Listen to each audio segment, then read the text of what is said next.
ಗಾಡಿ ಟಚ್ ಆಗಿತ್ತು, ಒಂದು ಲಾರಿ ಕಾರು ಒಂದು ಟಚ್ ಮಾಡಿದ್ರು. ಅದು 8,500 ರೂಪಾಯಿಗೆ ಸೆಟ್ಲ್ಮೆಂಟ್ ಆಗಿದೆ. ಇದು ವಿಡಿಯೋ ಮಾಡಿರೋ ಉದ್ದೇಶ ಏನಪ್ಪ ಅಂದರೆ ಮತ್ತೆ ನಾಳೆ ದಿವಸ ಏನು ತೊಂದರೆಗಳು ಬರಬಾರ್ದು. ಸೊ ಅದಕ್ಕೋಸ್ಕರ ನಾವು ಒಂದು ವಿಡಿಯೋ ಮಾಡ್ತಾ ಇದ್ದೀವಿ. ಇವರು ಲಾರಿ ಡ್ರೈವರು, ಒಂದು ಟ್ಯಾಕ್ಸಿ ಡ್ರೈವರು, ನಮ್ಮ ಯೂನಿಯನ್ ಮೆಂಬರು. ಸೊ ಅದಕ್ಕೋಸ್ಕರ ಒಂದು ವಿಡಿಯೋ ಮಾಡ್ತಾ ಇದ್ದೀವಿ. ನಾಳೆ ದಿವಸ ಯಾರಿಗೇನು ತೊಂದರೆ ಆಗ್ಬಾರ್ದು. ಏನಪ್ಪ 8,500 ರೂಪಾಯಿಗೆ ಸೆಟ್ಲ್ಮೆಂಟ್ ಆಗಿದೆ. ಇದು ಓಕೆನಾ?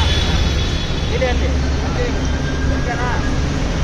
कल सुबह प्राइस प्रॉब्लम नहीं करना, ठीक है? ಮತ್ತೆ ನೀವು ಇವರು ಅವ್ರಿಗೆ ತೊಂದರೆ ಕೊಡೋದು, ಅವ್ರು ಇವ್ರಿಗೆ ತೊಂದರೆ ಕೊಡೋದು, ಹಾಕ್ಕೊಡೋದು ಅಂತ ಒಂದು ವಿಡಿಯೋ ಮಾಡ್ತಾ ಇದ್ದೀವಿ. ಸೊ ಹಾಗೆ ಇಲ್ಲಿ ಏನು ಎಲೆಕ್ಟ್ರಾನಿಕ್ ಭಾಗಕ್ಕೆ ಇಷ್ಟು ಜನ ಬಂದಿದ್ದಾರೆ ನಮ್ಮ ಚಾಲಕರು, ಕರ್ನಾಟಕ ಚಾಲಕರು ಒಕ್ಕೂಟದ ವತಿಯಿಂದ ಇವ್ರಿಗೆಲ್ಲರಿಗೂ ಹೃದಯಪೂರ್ವಕ ಧನ್ಯವಾದಗಳು ಹೇಳ್ಕೊಳ್ತಾ ಇದ್ದೀವಿ.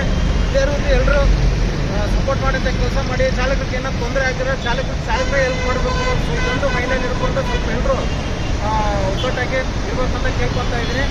ಧನ್ಯವಾದಗಳು.